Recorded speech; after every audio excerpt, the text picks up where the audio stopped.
Why is that? Carter asked. I mean, no offence, but Thoth is the god of knowledge, right? Baboons are very wise animals, Bas said. Ugh. Khufu picked his nose, then turned his technicolor bum in our direction. He threw his friends the ball.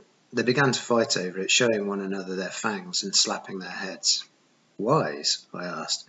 Well, they're not cats, mind you, Bast added. But yes, wise. Khufu says that as soon as Carter keeps his promise, he'll take you to the professor. I blinked. Oh, you mean... Right. What promise? Carter asked. The corner of Bath's mouth twitched. Apparently, you promised to show him your basketball skills. Carter's eyes widened in alarm. We don't have time. Oh, it's fine, Bast promised. It's best that I go now. But where, Bast? I asked, as I wasn't anxious to be separated from her again. How will we find you? The look in her eyes changed to something like guilt, as if she just caused a horrible accident. I'll find you when you get out, if you get out. What do you mean, if? Carter asked. But Bast had already turned into Muffin and raced off. Khufu barked at Carter most insistently. He tugged his hand, pulling him onto the court. The baboons immediately broke into two teams.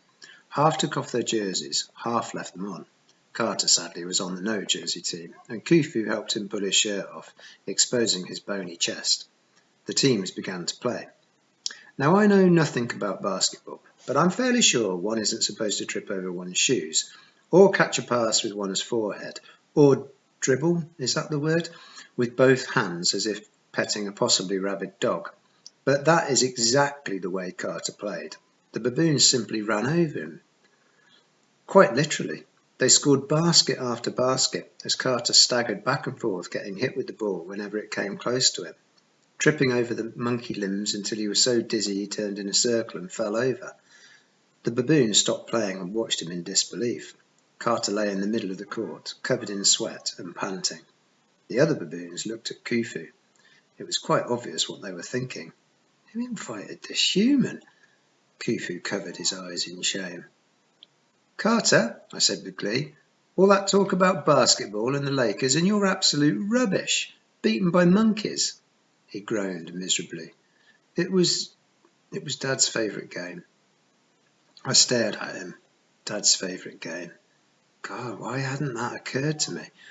Apparently he took my gobsmacked expression as further criticism. I can tell you any NBA stat you want, he said, a bit desperately. Rebounds, assists, free throw percentages. The other baboons went back to their game, ignoring Carter and Khufu both. Khufu let out a disgusted noise, half gag and half bark. I understood the sentiment, but I came forward and offered Carter my hand. Come on then, it doesn't matter. If I had better shoes, he suggested, or if I wasn't so tired. Carter, I said with a smirk, it doesn't matter, and I'll not breathe a word to Dad when we save him. He looked at me with obvious gratitude. Well, I am rather wonderful after all. Then he took my hand and I hoisted him up. Now, for God's sake, put on your shirt, I said. And Khufu, it's time you took us to the professor. Khufu led us into a deserted science building. The air in the hallways smelled of vinegar, and the empty classroom labs looked like something from an American high school. Not the sort of place a god would hang out. We climbed the stairs and found a row of professors' offices. Most of the doors were closed. One had been left open, revealing a space no bigger than a broom closet stuffed with books, a tiny desk and one chair. I wondered if that professor had done something bad to get such a small office. Khufu stopped in front of a polished mahogany door, much nicer than the others. A newly stenciled name glistened on the glass, Dr. Thoth. Without knocking, Khufu opened the door and waddled inside. After you, chicken man, I said to Carter, and yes, I'm sure he was regretting telling me about that particular incident. After all, I couldn't completely stop teasing him. I have a reputation to maintain. I expected another broom closet. Instead, the office was impossibly big. The ceiling rose at least 10 metres, with one side of the office all windows, looking out over the Memphis skyline. Metal stairs led up to a loft dominated by an enormous telescope. and from somewhere up there came the sound of an electric guitar being strummed quite badly. The other walls of the office were crammed with bookshelves. Work tables overflowed with weird bits and bobs, chemistry sets, half-assembled computers, stuffed animals with electric wires sticking out of their heads. The room smelled strongly of cooked beef, but with a smokier, tangier scent than I'd ever smelled. Strangest of all, right in front of us, half a dozen long-necked birds, ibises, sat behind desks like receptionists, typing on laptop computers with their beaks. Carter and I looked at each other. For once, I was at a loss for words. "Ugh!" Khufu called out. Up in the loft, the strumming stopped. A lanky man in his 20s stood up, electric guitar in hand. He had an unruly mane of blonde hair like Khufu's, and he wore a stained white lab coat over faded jeans and a black t-shirt. At first, I thought blood was trickling from the corner of his mouth. Then I realized it was some sort of meat sauce. "Fascinating." He broke into a wide grin. "I've discovered something, Khufu. This is not Memphis, Egypt." Khufu gave me a sideways look, and I could swear his expression meant, duh. "I've also discovered a new form of magic called blues music," the man continued. "And barbecue. Yes, you must try barbecue." Khufu looked unimpressed. He climbed to the top of a bookshelf, grabbed a box of Cheerios, and began to munch. The guitar man slid down the banister with perfect balance and landed in front of us. "Isis and Horus," he said, "I see you found new bodies." His eyes were a dozen colours, shifting like a kaleidoscope with a hypnotic effect. I managed to stutter, "We're not." "Oh, I see," he said, "trying to share the body, eh? Don't think I'm fooled for a minute, Isis. I know you're in charge." "But she's not," I protested. "My name is Sadie Kane. I assume you're Thoth." He raised an eyebrow. "You claim not to know me." "Of course I'm Thoth, also called Jehuti, also called—" I stifled a laugh. "Jehuti?" Thoth looked offended. "In ancient Egyptian, it's a perfectly fine name. The Greeks called me Thoth. Then later they confused me with their god Hermes. Even had the nerve to rename my sacred city Hermopolis, though we're nothing alike. Believe me, if you've ever met Hermes—" "Ugh!" Khufu yelled through a mouthful of Cheerios. "You're right," Thoth agreed. "I'm getting off track. So you claim to be Sadie Kane, and—" He swung a finger towards Carter, who was watching the ibises type on their laptops. "I suppose you're not Horus?" "Carter Kane," said Carter, still distracted by the ibis's screens. "What is that?" Thoth brightened. "Yes, they're called computers. Marvellous, aren't they? Apparently." "No, I mean, what are the birds typing?" Carter squinted and read from the screen. "A short treatise on the evolution of yaks." "My scholarly essays," Thoth explained. "I try to keep several projects going at once. For instance, did you know this university does not offer majors in astrology or leechcraft? Shocking. I intend to change that. I'm renovating new headquarters right now down by the river. Soon Memphis will be a true centre of learning." "That's brilliant," I said half-heartedly. "We need help defeating Set." The ibises stopped typing and stared at me. Thoth wiped the barbecue sauce off his mouth.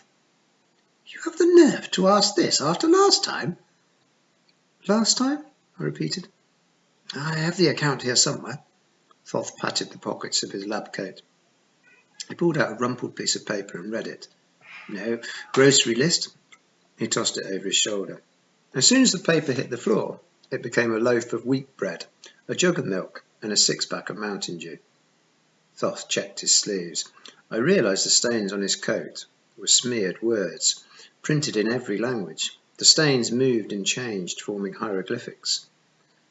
English letters, demotic symbols. He brushed a stain off his lapel, and 7 letters fluttered to the floor, forming a word, crawdad. The word morphed into a slimy crustacean like a shrimp, which wiggled its legs for only a moment before an ibis snapped it up. Never mind," Thoth said at last. "I'll just tell you the short version. To avenge his father Osiris, Horus challenged Set to a duel. The winner would become king of the gods." "Horus won," Carter said. "You do remember?" "No, I read about it." "And do you remember that without my help, Isis and you both would have died. Oh, I tried to mediate a solution to prevent the battle. That is one of my jobs, to keep balance between order and chaos. But no, Isis convinced me to help your side because Set was getting too powerful, and the battle almost destroyed the world. He complains too much, Isis said inside my head.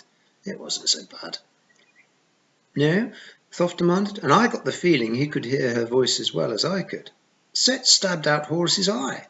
Ouch, Carter blinked. Yes, and I replaced it with a new eye made of moonlight, the Eye of Horus, your famous symbol. That was me. Thank you very much. And when you cut off Isis's head... Hold up, Carter glanced at me. I cut off her head. I got better, Isis assured me. Only because I healed you, Isis, Thoth said. And yes, Carter Horus, whatever you call yourself, you were so mad you cut off her head. You were reckless, you see, about to charge, Set while you were still weak, and Isis tried to stop you. That made you so angry you took your sword. Well, the point is, you almost destroyed each other before you could defeat Set. If you start another fight with the Red Lord, beware. He will use chaos to turn you against each other. We'll defeat him again, Isis promised.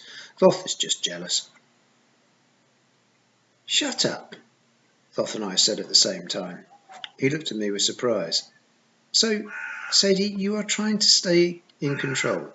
It won't last. You may be blood of the pharaohs, but Isis is a deceptive, power-hungry... I can contain her, I said. And I had to use all my will to keep Isis from blurting out a string of insults. Thoth fingered the frets of his guitar. Don't be so sure. Isis probably told you she helped defeat Set. Did she also tell you she was the reason Set got out of control in the first place? She exiled our first king. You mean Ra, Carter said. Didn't he get old and decide to leave the earth? Thoth snorted. He was old, yes, but he was forced to leave. Isis got tired of waiting for him to retire. She wanted her husband, Osiris, to become king. She also wanted more power. So one day, while Ra was napping, Isis secretly collected a bit of the sun god's drool. Ew, I said. Since when does drool make you powerful? Thoth scowled at me accusingly. You mixed the spit with clay to create a poisonous snake. That night the serpent slipped into Ra's bedroom and bit him on the ankle. No amount of magic, even mine, could heal him. He would have died. Gods can die? Carter asked. Oh yes, Thoth said. Of course, most of the time we rise again from the duat, eventually, but this poison ate away at Ra's very being. Isis, of course, acted innocent. She cried to see Ra in pain. She tried to help with her magic. Finally, she told Ra there was only one way to save him. Ra must tell her his secret name. Secret name? I asked. Like Bruce Wayne. Everything in creation has a secret name, Thoth said. Even gods. To know a being's secret name is to have power over that creature. Isis promised that with Ra's secret name, she could heal him. Ra was in so much pain he agreed, and Isis healed him. But it gave her power over him, Carter guessed. Extreme power, Thoth agreed. She forced Ra to retreat into the heavens, opening the way for her beloved Osiris to become the new king of the gods. Set had been an important lieutenant to Ra, but he could not bear to see his brother Osiris become king. This made Set and Osiris enemies. And here we are, 5 millennia later, still fighting that war, all because of Isis. But that's not my fault, I said. I would never do something like that. Wouldn't you? Thoth asked. Wouldn't you do anything to save your family, even if it upset the balance of the cosmos? His kaleidoscope eyes locked on mine, and I felt a surge of defiance. Well, why shouldn't I help my family? Who was this nutter in a lab coat telling me what I could and couldn't do? Then I realised I didn't know who was thinking that, Isis or me. Panic started building in my chest. If I couldn't tell my own thoughts from those of Isis, how long before I went completely mad?